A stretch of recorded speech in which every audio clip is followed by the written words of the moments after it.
नांदेड जिल्ह्यातील लोहा तालुक्यातील आझमवाडी इथं चिखलमय रस्त्यांमुळे विद्यार्थी ग्रामस्थांचे हाल होत आहेत। मुख्य रस्त्यावरून आझमवाडी गावाकडे जाण्यासाठी पक्का रस्ता नाहीये।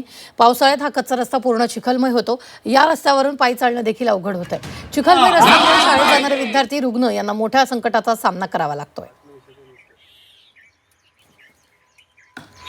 लेकराला शाळेला जाता येत नाही, बाजारला जाता येत नाही।